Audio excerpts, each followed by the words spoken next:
My baby daughter is 6 months old. She's healthy, she's cute, I'm sure she's a genius. I'm a first-time mother, and this baby is my life. So it's 4 in the morning. I'm sitting in a rocking chair. It's dark and quiet in our house, and I'm feeding her when I feel this swoosh over my head, and then I feel another swoosh.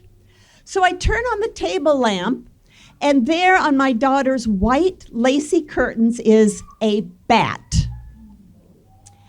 I pick her up. I run into my bedroom where my husband is sleeping, and I'm screaming, "Alan, there's a bat in Sandra's room." And he gets up, and he's kind of disoriented. He says, "I'll open the window, and I'll just get the bat out the window." And he starts to go to the nursery when I scream. I scream because there is blood inside my daughter's ear, and the only explanation is that a bat with rabies has been sucking the blood out of my little baby.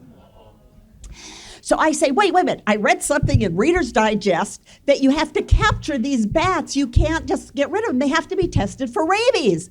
Well, back then there was no parenting books on how to, what to do when your baby has been bitten by a bat.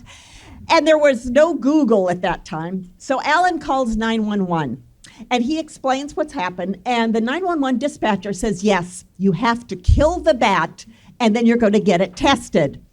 She says, make sure when you go in that room that you're completely covered from head to toe, because bats with rabies could attack. Now, my baby is screaming because I've been screaming. My husband is trying to talk and figure out what to do with this bat that has bitten my daughter. So he runs downstairs to go get on a bat killing outfit. And I get on the phone with the lady at dispatch, and she says, I'm going to call the health department director, and we'll figure out what to do, but be sure to kill the bat. So a few minutes later, Alan comes up in his bat killing outfit. So he's wearing rubber boots, jeans, he has a ski jacket, garden gloves, and his motorcycle helmet with the visor down. And he's holding his weapon of choice, a tennis racket. And he yells, I'm going in.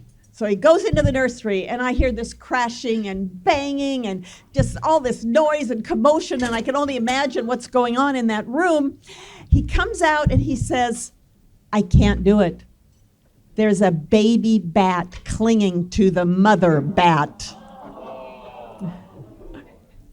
Just then the phone rings, and it's a guy from the health department. And he says he wants to confirm that there was blood in my daughter's ear, and I confirm. He says, all right, here's what you have to do. Tell your husband to get a mason jar, because you want to kill the bat, but you can't crush the brain. We need the brain intact to test it for rabies. So tell him to get the mason jar, go put the bats in the jar, go down to the exhaust of your car and turn the car on and have the exhaust go into the jar, and the bats will be dead in 20 minutes. So I yelled at my husband, go get a mason jar, get a mason jar. I don't even know if we have a mason jar, but he runs off.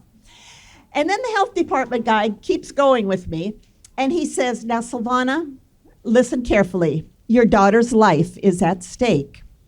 Your husband needs to meet me in 30 minutes at the Bellingham Greyhound bus station. We're going to ship those bats to Seattle, where my colleague will pick them up right away and have them tested for rabies. Don't be late. So I'm shaking, and I'm thinking, this is just not the way my life should be. My life earlier was a Hallmark movie. Remember? I'm sitting with my baby. She's smart. She's cute. It was a Hallmark movie. And now my life is Nightmare on Elm Street, believe me.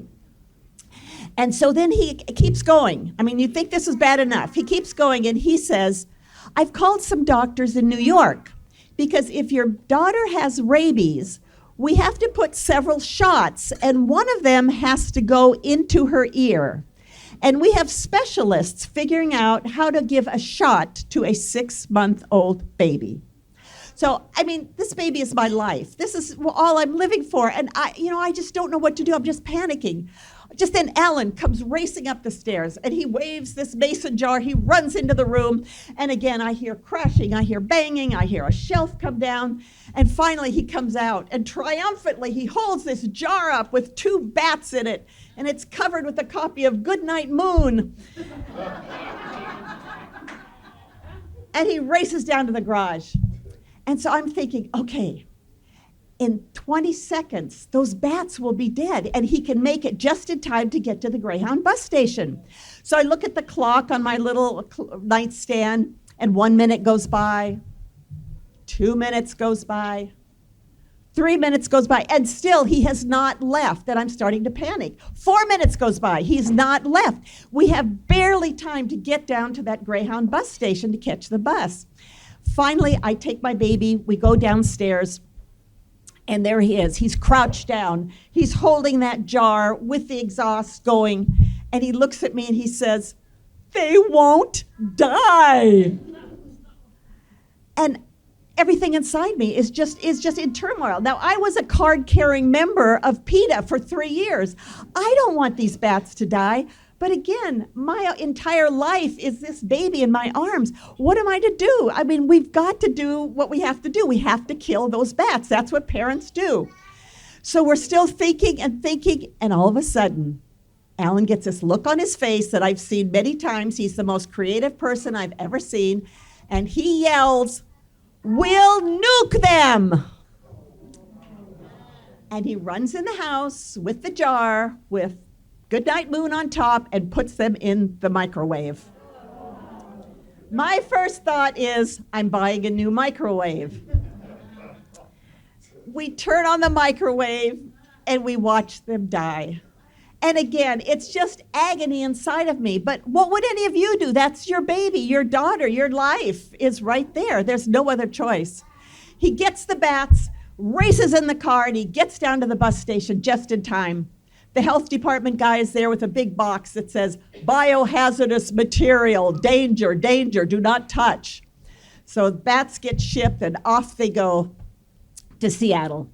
And then waiting for the results is just agony, because I keep looking at my daughter and I keep thinking, oh my gosh, she probably has foam coming out of her mouth. She has rabies, she's turning into a vampire, it's all coming back.